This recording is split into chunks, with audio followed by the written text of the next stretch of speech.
dollars. Kevin, what is crude doing in the 80s with oil production in America at 12.8 million barrels a day?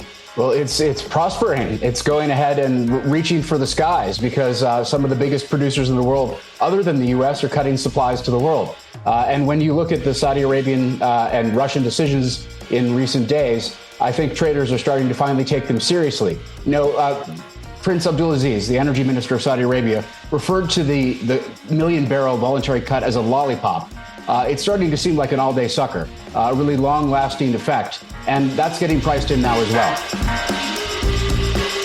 Petróleo gerando preocupação. No Terraço Cast de número 395. A vinheta inicial é Kevin Book, cofundador da Clearview Energy Partners, falando ao Bloomberg Surveillance sobre a alta nos preços de petróleo e qual seria sua motivação principal.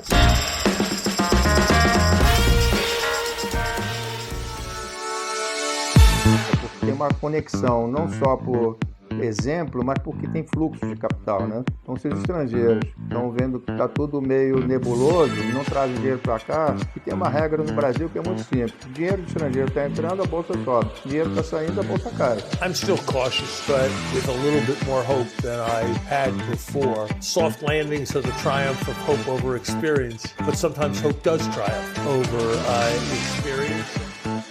Brasil, mundo, economia, política e o que for relevante para você. Isso é o Terraço Cast.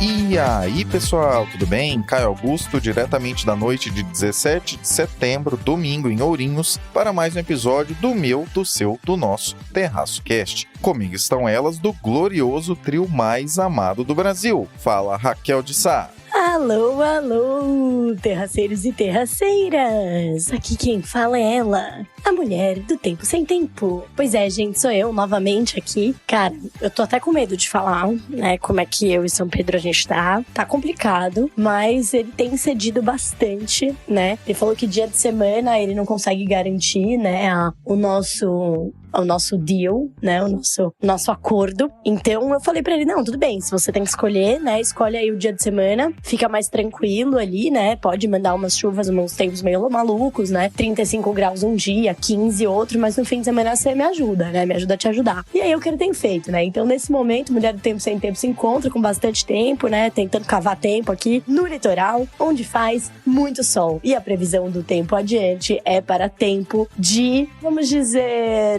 muito calor. Então é isso, preparem-se. E aí, Renata Couto? Alô, alô, terraceiros! Oi, Caio, oi, Raquel, oi, Fê. Espero que esteja tudo bem com vocês. Aqui é a Renata, como vocês sabem, falando da Califórnia. E essa semana a gente vai falar de inflação. Tudo bem, Fernanda Mello? Fala, Caio. Fala, meus amigos do Terraço Cast. Como vocês estão? Eu estou aqui diretamente de Chicago, cidade do vento, Charlie City, para comentar com vocês sobre o lançamento do iPhone. Estou aqui nos Estados Unidos no momento de lançamento do novo iPhone. E eu sei que muita gente achou que não foi nada demais. Mas eu quero contar para vocês como esse lançamento do iPhone ilustra tudo que a gente já falou nas semanas passadas. E vamos lá que tem assunto, hein? É isso mesmo, com direito a 2 participações direto da gringa dessa vez. Vamos ao 395. Raquel, os preços do petróleo estão subindo e gerando dor de cabeça. Por quais motivos devemos ficar de olho nisso? E agora vamos então, né, a esse assunto que Caio Augusto me jogou, né, me arremessou na pauta, né? Então não sei aqui quem é fã dos nossos queridos amigos do Petit Jornal, mas enfim, fica aqui o jabá de graça pra eles que eu adoro, mas o Caio Augusto, ele tem feito a mesma coisa, né, que o Daniel lá no Petit Jornal, jogando na pauta, mas ao invés de, como a gente não tá ao vivo, né, parece que ele não faz isso, mas ele joga umas pautas pra gente e fala assim, agora se vira, né? Então é isso, então por isso eu já peço umas desculpas antecipadas aqui, caros ouvintes, que eu não sou, assim, a pessoa mais especialista para falar desse assunto, mas eu dei uma pesquisada aqui para falar um pouco com vocês e dar um gancho para a nossa maravilhosa Renata, correspondente internacional, trazer aí o assunto, enfim, que foi destaque nessa semana, que é a inflação americana. Então eu vou dar uma palhinha da inflação americana para falar sobre o tema. Por quê? Porque, gente, saiu o dado de inflação americana e o destaque, eu não vou aqui estragar a fala da Rê, né, mas o destaque foi a elevação dos preços de gasolina. E não é só nos Estados Unidos Unidos, tá? Então dá pra eu dar uma palhinha extra aqui sobre um tema que não é roubando a pauta da Rê, que é sobre a inflação no Brasil, né? Então a gente teve o resultado do IPCA aqui no Brasil, né? O IPCA de agosto, e ele já trouxe uma elevação no preço da gasolina. Então lembra que é lógico que é muito diferente, né? Nos Estados Unidos o preço, a paridade de preço lá, né? Com os preços internacionais é imediata, né? Até porque eles estão em dólares já, mas o reajuste, né? De todo modo, a gente tem que pensar que aqui no Brasil a gente tem dois reajustes, né? O reajuste da moeda, né? Porque tá sendo negociado em dólar e a gente tem o valor da nossa taxa de câmbio, e tem o próprio preço do petróleo em si. Então é meio que duas vezes, né? Lá nos Estados Unidos eles não têm a parte do dólar, obviamente, mas eles têm, obviamente, a variação do preço do petróleo no mercado internacional. E isso acontece imediatamente, né? Então lá, no dado de inflação americana, a gente já viu uma elevação bem forte do preço da gasolina e de outros combustíveis e transportes na parte de serviços. Aqui no Brasil, no dado do IPCA de agosto, a gente viu uma elevação, mas não tão forte. A gente vai ver uma elevação ainda mais forte quando a gente vir o IPCA de setembro. Vai levando um tempo aí, principalmente quando a gente olhar pra transporte e tal. E aí aqui, gente, vale dizer que eu tô falando transporte privado, tá? Não transporte público. Eu tô falando aqui de serviço de transporte ali de carga, etc. E a parte do IPCA, que é o gasto das famílias também com transportes, com carros e tal. Eu não tô falando aqui de ônibus, tá? Porque isso, obviamente, é um preço administrado e que tem a variação muito menos volátil. Mas mesmo assim, é um importante componente do IPCA. Apesar de, como eu já falei aqui em alguns episódios, a variação do preço dos combustíveis no Brasil, principalmente quando a gente tá falando de gasolina, ela afeta muito mais a população mais rica, né, da classe, enfim, do extrato social do nível 3 acima, né, do que 3 abaixo, né, mais ou menos. Vai 2 acima do que 2 abaixo. Porque a gente tá falando aqui, né, que a maior parte da população aqui de renda mais baixa não tem um impacto tão grande da gasolina e mais do diesel, né, que é quando a gente vê que impacta ali principalmente alimento, é um impacto indireto. Mas I digress, né, gente? Porque o assunto aqui é explicar por que a gente tá vendo essa elevação do preço do petróleo, né? Da gasolina é simplesmente um reflexo do preço do petróleo. Então a gente tem aqui a Petrobras repassando, né? Ela repassou parte. A defasagem tava bem grande até no meio de agosto, eles repassaram, só que a defasagem subiu ainda mais. Por quê, gente? Porque o petróleo, que tava em mais ou menos 70 e poucos dólares aí até junho, mais ou menos, meio de junho, meados de junho, ele subiu e tá em 90 dólares, né? Até o último dado que eu olhei, ele tava em 93 dólares, tá? Ontem, né? Hoje que estou gravando aqui é sábado, né? Até ontem, sexta-feira, ele tava bem alto em 93 dólares. E o que tá acontecendo, né? Cara, são alguns movimentos ao mesmo tempo, tá? Então tem movimentos mais conjunturais e movimentos mais estruturais. Começando pelos movimentos mais estruturais, a gente tá falando de um desequilíbrio, de uma combinação aí entre oferta e demanda, né? Que tá pressionado, né? Por quê? Porque a demanda por combustíveis fósseis, né? Ainda é muito alta, porque o mundo está longe de ser aí autossuficiente, né? Em termos de combustíveis de baixo carbono, né? Combustíveis alternativos. Então a gente não tem o suficiente ainda para não precisar ou para precisar menos dos combustíveis fósseis, para precisar menos a ponto de mudar esse balanço, né, esse equilíbrio entre oferta e demanda de petróleo e derivados. E nos últimos anos, né, nos últimos 5, mais ou menos, 6, entre 5 e 10 anos, o investimento na economia de alto carbono, se a gente pode chamar assim, né, foi muito reduzido, porque teve desincentivos, você teve muitos incentivos para investir na indústria de baixo carbono, de energias alternativas, etc. Então isso reduziu muito, ficou muito caro. É caro tanto em termos até reputacionais, né? Mas também em termos financeiros, né? Foi se tornando mais caro. A política pública, ela faz isso, ela está incentivando aquilo que se entende como um benefício maior a longo prazo para a sociedade. E aí ficou. Só que tem esse meio termo, né? Como é que a gente chega lá? E aí ficou muito mais caro e menos rentável, menos value for money, como dizem os britânicos, você investir nessa indústria. Então essa redução de investimento foi bastante importante para reduzir mesmo a oferta, né? E isso já começou a desequilibrar ali o balanço entre oferta e demanda de combustíveis fósseis de petróleo, principalmente. Beleza. Além disso, aí isso é mais estrutural. E aí, enfim, de fato, as empresas continuam. Então tem a produção de gás de xisto nos Estados Unidos, que foi visto há um tempo atrás com a salvação. Ali os Estados Unidos, ele virou, depois de descobrir a produção, começar a produção de gás de xisto, virou autossuficiente ali em petróleo e tal, né? Virou um grande exportador e tudo mais. Porém, né, menos dependente de países do Oriente Médio e tudo mais, mas assim, é uma extração cara, e aí bate de novo no que eu falei nessa questão de oferta e demanda, incentivos e desincentivos para esse tipo de indústria. Então, grande parte aí dos investidores desse setor tem falado que, né, tá pensando duas vezes se vai investir ou não nesse tipo de produção. Então, isso é uma questão mais estrutural. E aí a gente tem a parte conjuntural. A parte conjuntural é que os grandes produtores, né, entre os grandes produtores aí a gente tem a Rússia e a gente tem os Emirados Árabes, que é uma monarquia, e eles decidiram, eles fazem parte da OPEP+, né, do cartel que controla parte dos preços de petróleo ali, eles controlam a sua produção e, consequentemente, os preços, né, porque eles são grandes produtores. E eles parecem estar trucando o mundo, né? Então, olha, a gente vai aqui, basicamente mandaram um recadinho ali de, isso aqui é só o começo, a gente vai cortar quanto a gente quer. Eles cortaram a produção simplesmente do dia pra noite, resolvemos cortar, que a gente percebeu que aqui essa relação entre volume e valor tá valendo mais a pena aqui a gente cortar o volume que a gente produz, aumentar o valor, e é isso, vocês que vivam com isso. E aí tem aquela pergunta, qual que é a elasticidade, né? Até quanto pode subir? E aí, Caio Augusto aqui me indicou um podcast muito interessante que traz alguns insights valiosos sobre isso, né? É de que, cara, talvez seja muito mais inelástico do que a gente imagine, né? À primeira vista. Ele dá o exemplo, por exemplo, de motoristas, né?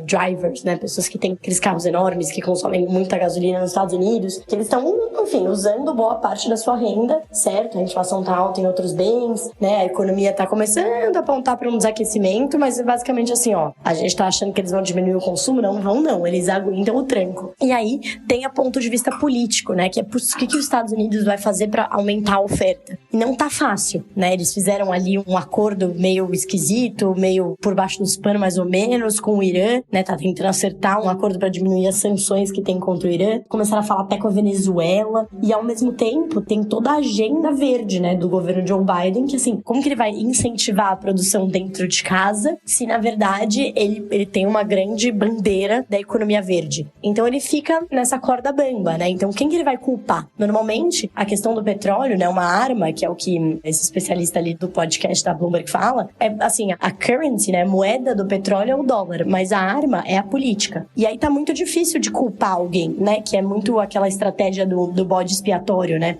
você culpa os produtores internos, putz, mas como é que você vai culpar? Os caras estão produzindo muito pouco, investindo muito pouco. Se você Joe Biden, né, governo democrata, tá realmente incentivando isso, a menor produção de combustíveis de alto carbono, né, e ao mesmo tempo, como é que você vai culpar os fora, né, os seus, enfim, os produtores internacionais, se você precisa deles, se você tá tentando fazer negócios com a Venezuela, com o Irã, para conseguir importar, então, para conseguir que eles aumentem a produção, para o preço começar a reduzir. Então, realmente, é uma corda bamba aí, e que pode segurar, né, esse balanço entre geopolítica, economia, política doméstica, pode sim manter os preços do petróleo altos por mais tempo do que muita gente imagina, pressionando a inflação lá nos Estados Unidos, pressionando a inflação no Brasil e virando mais uma dor de cabeça, voltando a ser uma grande dor de cabeça para bancos centrais. Antes de iniciar, um abraço para os nossos amigos do Petit Jornal. Em segundo lugar, uma breve retificação. Os Estados Unidos ainda não estão em situação de autossuficiência de petróleo, mesmo com essa enorme produção que você ouviu na vinheta inicial sobre, inclusive. Agora sobre o assunto. Petróleo foi a grande bola da vez quando o assunto foi a inflação nos Estados Unidos recentemente. Muito provavelmente será a mesma coisa na Europa e também quando tivermos reajustes por parte da Petrobras, baterá por aqui. A grande questão complicada a respeito disso, e que motivou a vinda desse assunto a este episódio, é o seguinte fato. Apesar da expansão de produção de países como os Estados Unidos, é sempre relevante ficar de olho na atuação dos membros da OPEP, ou OPEC,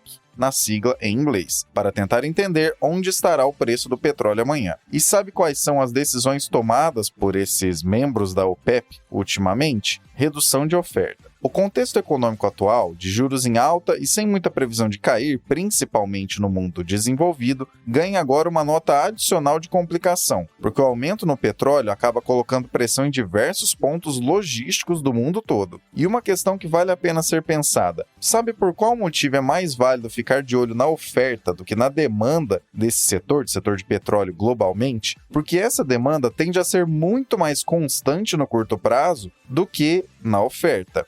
E não precisa nem ir muito longe para entender isso. Você que nos ouve e se desloca para o trabalho de carro, a subida da gasolina pode até te fazer pensar em mudar de meios. seja comprando um veículo elétrico, se mudando para mais perto do trabalho para poder ir de transporte público ou até mesmo abandonar o carro e começar a usar uma bike para ir trabalhar. Mas todos sabemos que entre essa mudança ser pensada e ela de fato acontecer e virar uma realidade, existe um abismo chamado depois eu penso nisso. Pois é, a demanda mundial por petróleo acaba ficando mais ou menos constante por esse motivo. E é isso que a Raquel quis dizer com essa demanda é inelástica. É uma demanda pouco sensível ao preço do combustível. Precisa mudar muito mesmo o preço para que hábitos de fato mudem. Já quando olhamos para a oferta, é bem mais rápido tecnicamente reduzir a produção de petróleo, cortar, enxugar o que estiver sendo produzido, do que novamente aumentar essa produção de petróleo diante de uma pressão de demanda. Basta lembrar, por exemplo, a porrada para cima que vimos nos preços de diversas commodities, dentre elas o petróleo, no período da pandemia em que a demanda começou a sinalizar que voltaria ao normal. Então, com uma demanda mais ou menos constante e uma oferta que se reduz, de fato, os preços começam a subir. Pode até demorar, mas o resultado acaba sendo esse que vemos agora: preços do petróleo em alta. Levando em conta os dados que temos de uma demanda razoavelmente constante e uma oferta que se reduz por conta do cartel que domina a produção do setor, o único fator que conseguiria reverter essa trajetória de alta nos preços seria uma forte exceção, o tal do hard landing. Quem será que vence essa delicada queda de braço? O petróleo em alta por pressão de oferta ou a queda desses preços por pressão de demanda? Diríamos que, com tantas variáveis, é por isso que economistas dizem tanto depende, ainda mais em um mundo com tanta complexidade multilateral como o que a gente vive nos tempos mais recentes.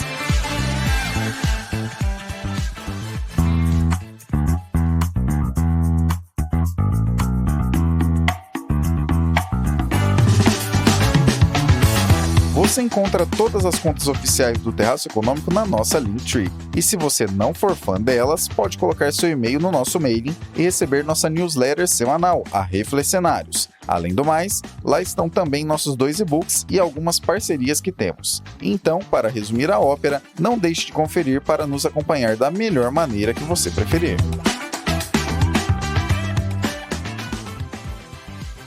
Renata, traga para nós o Boletim Internacional. Inflação americana acelerando de novo e os impactos para os juros. Então vamos lá, foi divulgado essa semana, o CPI, que é o IPC, o Índice de Preços ao Consumidor aqui dos Estados Unidos, que teve um aumento, se a gente pegar o anualizado do CPI, uma inflação de 3,7% nos últimos 12 meses, fechando aí o mês de agosto. Isso demonstra algumas coisas. Primeiro que foi um número um pouco acima do esperado, tá? A inflação de agosto ficou em 0,6% e é um número um pouquinho acima do que o mercado, do que as pessoas, os investidores, em geral, os jornalistas e tal, estavam esperando, Veio um pouquinho acima das expectativas. E o que preocupa não é o número tanto em si, mas a tendência, Se a gente pegar um gráfico da curva de inflação, estou falando só dos Estados Unidos, mas isso serve para uma série de outros países. Mas no caso aqui específico dos Estados Unidos, a inflação veio crescendo em 2022, e acelerou mais depois da invasão da Ucrânia pela Rússia. Então, veio o gráfico mês a mês, assim, em 2022, foi aumentando. A inflação mês a mês foi aumentando até que chegou em junho, julho de 2022. E aí as medidas de política monetária dos bancos centrais começaram a fazer efeito. A gente sabe que tem um delay, O Banco Central aumenta a taxa de juros hoje, a inflação não cai amanhã. Leva um tempo para que esse efeito da política monetária consiga aí desacelerar o aumento dos preços. Enfim, então, a partir de junho, julho de 2022, a gente começou a ver uma queda da inflação, a inflação ainda acima da meta. Então, os Estados Unidos, por exemplo, trabalha com uma meta de inflação de 2% ao ano. A inflação, a partir de junho de 2022, continuou acima da meta, mas não tão acima da meta, A gente chegou a ver inflação de 2 dígitos na Europa, próximo disso nos Estados Unidos também, então muito longe da meta, ela veio caindo, mas ainda, como eu falei, né, se a gente pegar os últimos 12 meses, está com 3,7%, ou seja, quase o dobro da meta do Fed, que é de 2% ao ano. E o que a gente viu? A partir de junho de 2022, a gente viu essa inflação desacelerando. Só que nos últimos 3 meses, ela voltou a subir. Então, se a gente pegar junho, julho e agosto de 2023, a inflação mês a mês, ela está gradativamente mais alta, né? Então, o que preocupa talvez seja mais isso do que o número em si, né? Se existe uma retomada dessa aceleração inflacionária, que é o contrário do que o Fed quer ver, né? O Fed quer ver a inflação diminuindo e indo ao encontro do centro da meta, que é 2%, né? A meta de inflação. Sendo que agora a gente está em 3,7%, está vendo uma aceleração dessa velocidade de inflação, né? Então, isso pode ser uma questão preocupante. Por outro lado, né, acho que assim, resumindo um pouco as más notícias, né, em relação ao CPI. A boa notícia é que o core do CPI, que é que tira aqueles preços mais voláteis, ele continua bastante estável. Ele continua acima da meta, o que é preocupante, mas ele está estável, assim, ele não subiu. Então, o que subiu foram os preços mais voláteis. No caso aqui, especialmente energia, e dentro da energia, né, que compõe várias coisas, então o preço de diesel, de gás, de gás liquefeito de petróleo, gás natural, gasolina e tal, conta de luz, tudo isso está na conta de energia, mas o que mais subiu foi gasolina, no caso, que subiu 10% no último mês. Então, os preços de petróleo como um todo e da gasolina em especial é o que tem feito, né, essa aceleração da inflação nos últimos 3 meses. Se a gente pegar o preço do petróleo, quanto está hoje, comparado a quanto estava um ano atrás, o preço hoje ainda está mais baixo. Então, a gente teve uma aceleração muito grande do preço do petróleo no primeiro semestre do ano passado. Depois ele começou a cair, veio caindo, né? E é só vocês acompanharam isso no Brasil, inclusive, né? Porque aí começou a ter campanha eleitoral ano passado e o Bolsonaro, os ministros do Bolsonaro, quem acompanhou, viu comemorando queda do preço de gasolina e tal. É claro que no Brasil teve outros efeitos também, né? Eles conseguiram diminuir alguns impostos e tal. Então, não só o preço do petróleo no mercado internacional caiu, mas no Brasil teve, né, isso foi acelerado ainda mais a queda do preço no posto de gasolina por isenções de impostos. Mas de qualquer maneira, o preço internacional do petróleo começou a cair no segundo semestre do ano passado e nos últimos meses voltou a aumentar. Se a gente comparar, por exemplo, o preço do barril de petróleo estava cerca de $70 há 3, 4 meses atrás e agora está 90. Então, assim, a gente teve uma aceleração bastante grande do preço do petróleo e aí acaba, né, impactando vários outros preços da gasolina, no caso que foi o que mais subiu aqui nos Estados Unidos, e a gente sabe que a inflação de combustíveis acaba pegando todo mundo, né? Se a gente pega inflação, por exemplo, de aluguel, só pega quem paga aluguel, quem tem casa própria não pega essa inflação de aluguel. Preço de mensalidade escolar, que foi alguma coisa que subiu, por exemplo, no Brasil também, só vai ter essa inflação quem tem filho na escola, quem não tem não sente essa inflação. Agora, preço de gasolina é uma coisa que impacta todo mundo, porque mesmo quem não tem carro, né, tudo que é entrega é feita com, né, em alguma parte da entrega é feita com carro, automóvel, então você aumentando o preço das entregas do frete, você acaba aumentando o preço da economia como um todo, e mesmo quem não tem carro vai usar um transporte público, que na sua maioria das vezes também, né, tem esse preço ligado ao preço do petróleo, então não tem muito como fugir. Mas esse, por outro lado, é um aspecto da inflação que não tem muito o que o Fed fazer, né? Não adianta o Fed triplicar a taxa de juros, isso não vai ter impacto nenhum no preço do petróleo.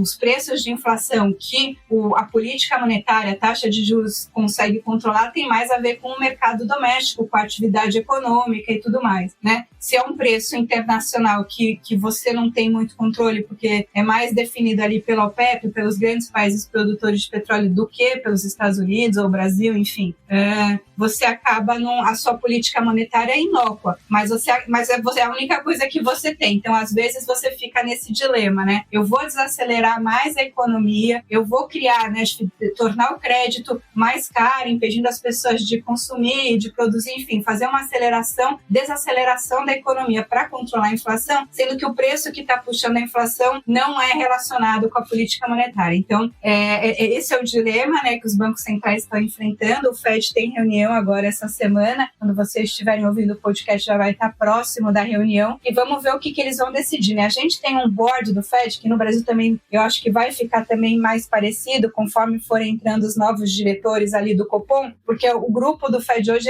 ele é bastante diverso. Você claramente vê ali que tem uma equipe que é mais dovish, que a gente fala, né, que quer uma política monetária aí mais menos restritiva, mais flexível, né?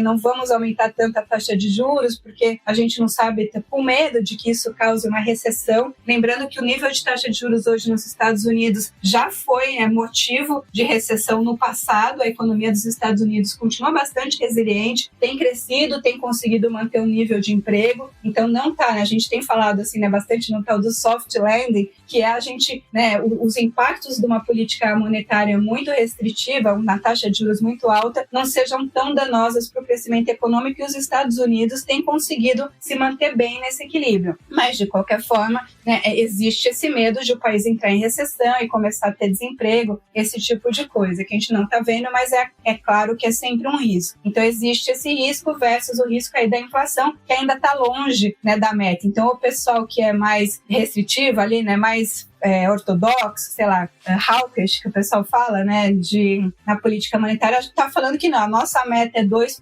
não é 2,5%, não é 3%, não vamos flexibilizar isso aí, e a nossa meta, nosso trabalho aqui é perseguir essa meta, então a gente vai na política monetária até onde for. Nas próximas reuniões, eu acredito que o Fed não deve mexer na política monetária, aí já é achismo meu, né, não sou, é só um chute, mas o que a gente vê, né, dos especialistas falando é que as reuniões mais para o final do ano, de outubro, novembro e dezembro, essas vão ser mais disputadas aí, porque, né, conforme se a inflação começar a acelerar mais e você, né, estiver se distanciando da meta, há uma possibilidade do Fed voltar a aumentar os juros. Por outro lado, se a inflação cair, vai ter uma pressão grande, inclusive política, para a queda de juros, porque a gente tem eleições aqui nos Estados Unidos no ano que vem. Então é um movimento aí bastante interessante, né, um cabo de guerra bastante interessante que a gente vai acompanhar aí nas próximas reuniões do Fed, mas acredito que nas duas próximas a gente não vai ter grandes surpresas não, mas a gente vai seguir acompanhando aqui com vocês, né, tanto política monetária, que é um assunto que o Caio aí adora, quanto inflação e outros assuntos.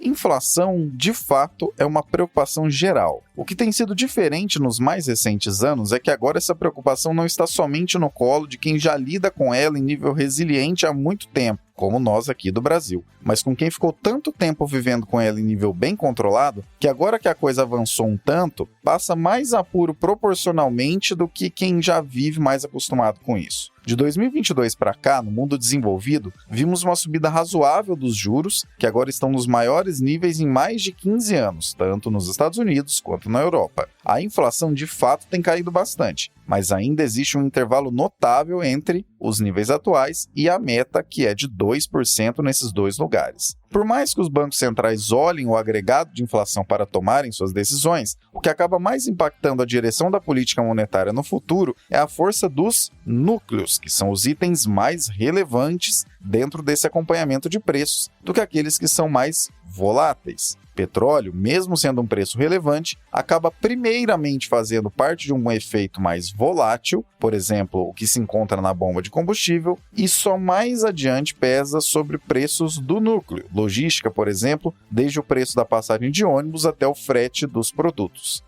O que os dados mais recentes da inflação americana trazem é a seguinte realidade. Nas próximas decisões do Fed, será preciso deixar o mais claro possível o que seria choque temporário, volátil, e o que ficaria grudado nos preços e demandaria mesmo a continuidade dos juros em alta ou até mesmo aumentos adicionais. Esse desafio será especialmente complicado a quem passou tempo demais falando sobre a inflação ser um fenômeno temporário. E sabe quem fez isso? O Fed. Reforçamos o questionamento que já fizemos neste podcast em um dos episódios anteriores. Bancos centrais serão capazes de sinalizar, tanto com suas decisões quanto com as comunicações oficiais que fazem, que entendem o que é núcleo e o que seria volátil dentro da inflação, Diante desse aumento do petróleo, os ciclos monetários envolvem bancos centrais estarem aumentando ou reduzindo os juros, com intervalos razoavelmente curtos de estabilidade, com exceção ao período que tendeu ao surrealismo compreendido entre o pós-crise de 2008 e a pandemia. Mas se engana quem pensa que existe decisão óbvia quando o ciclo se aproxima do fim, independente de ser a parte em que está subindo ou que está caindo. Talvez esteja aí o momento real em que os bancos centrais mais se destaquem, as gestões dos bancos centrais que focam mais em entregar eficiência e resultados sobre a economia real.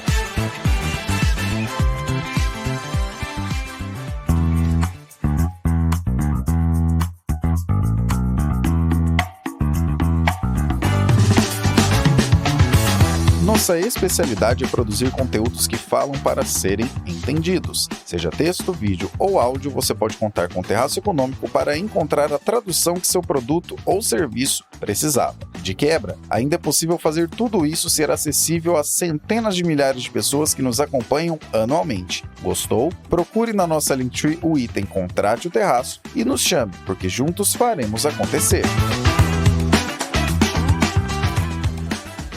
Fernanda, Apple lançou novos iPhones e não empolgou, mas há algo de destaque que pouca gente notou, talvez por não ter nada a ver com os produtos.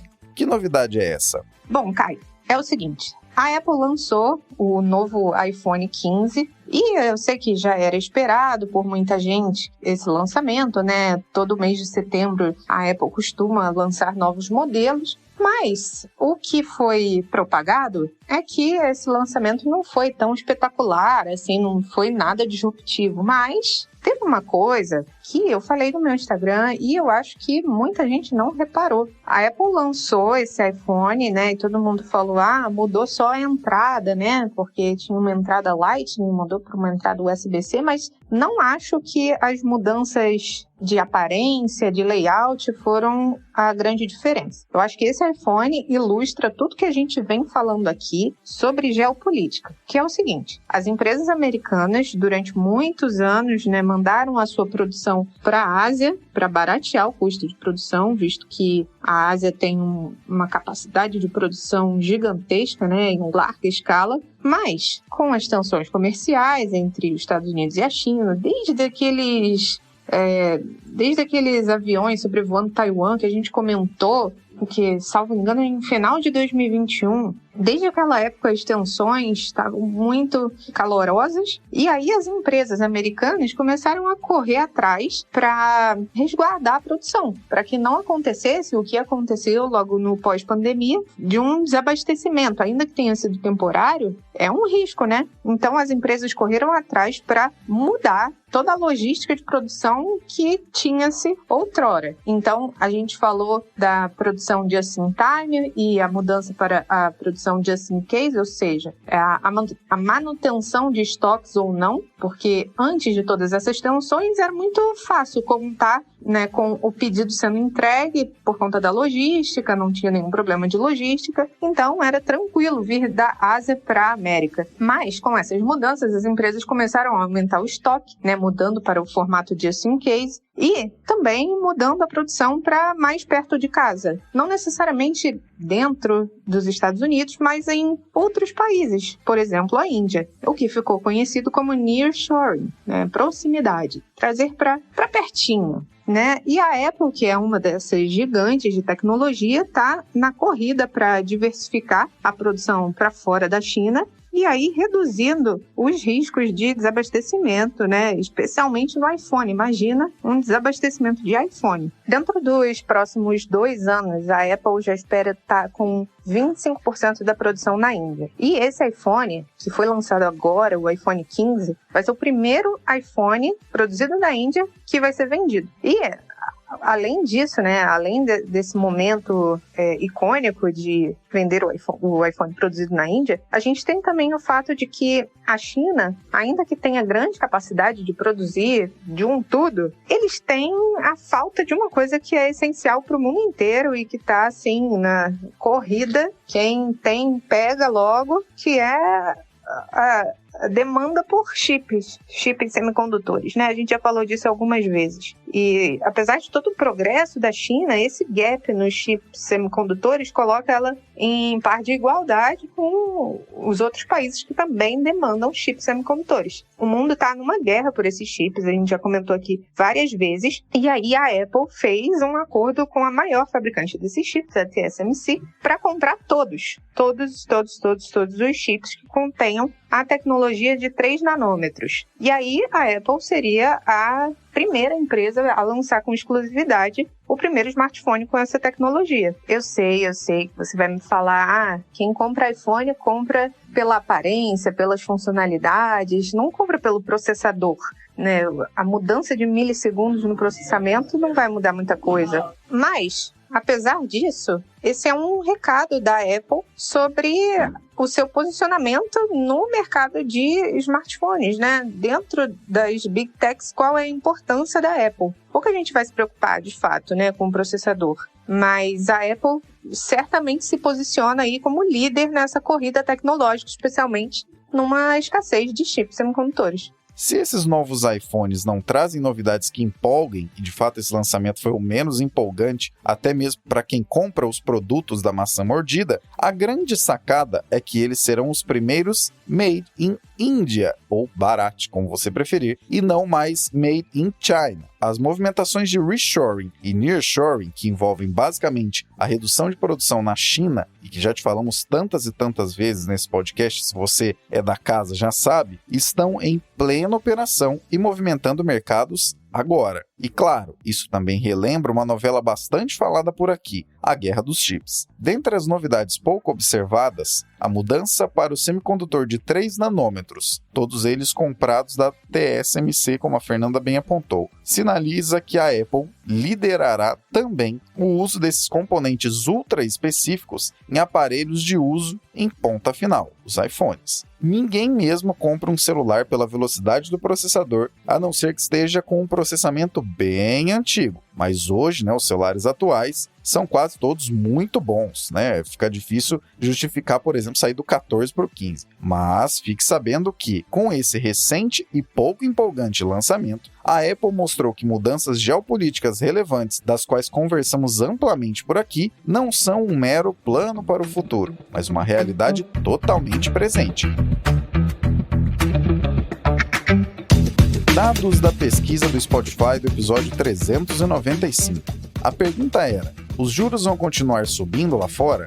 E assim votou o público. 47% votaram em sim, inflação ainda alta. 36% votaram em não, vai ficar na mesma. E 15% votaram em não, vai começar a cair. Tá ouvindo esse episódio e ainda tem pesquisa em aberto? Não deixe de votar. Agora nos despedindo da equipe que abrilhantou o episódio 395 com suas análises. Muito obrigado, Raquel. E é isso, gente. A gente vai ver aí como é que vai ser a decisão, né, do Banco Central aqui do Brasil e nos Estados Unidos, né, na semana que vem. Diante disso tudo, né, a minha aposta é que aqui no Brasil a gente continue reduzindo os juros e que lá nos Estados Unidos tenha uma manutenção, né? Vamos ver, aqui no Brasil a gente continue diminuindo ao ritmo de 0,5. Vamos ver se estarei certa. Ao momento que você ouvir esse podcast, pode ser que já tenha até saído essa decisão. Muito obrigado, Renata. Era isso que eu tinha para comentar com vocês essa semana. Na próxima semana eu volto com mais notícias aqui no nosso Boletim Internacional, tá bom? Um beijo e até lá. E muito obrigado, Fernanda. Caio, meus amigos, muito obrigada. É um prazer estar aqui no TerraçoCast todas as semanas, por isso que, mesmo em viagem, não deixei de falar com vocês. É isso, a gente se vê, a gente se fala. Estou postando toda a minha viagem lá no @sigafefa, com curiosidades sobre economia. Visitei o FED aqui de Chicago e postei um vídeo lá no YouTube também. Então, abemos conteúdo, hein? Quem gosta do TerraçoCast, traz mais gente para ouvir. Não deixe de enviar esse episódio para quem você acredita que precisaria saber sobre o que tratamos aqui. Abraços pelas ondas sonoras, continuamos a prosa no próximo episódio.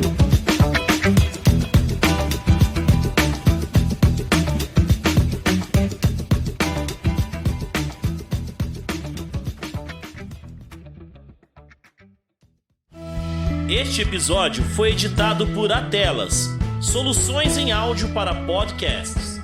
Encontre a Atelas nas redes sociais. É só buscar por @AtelasEdição.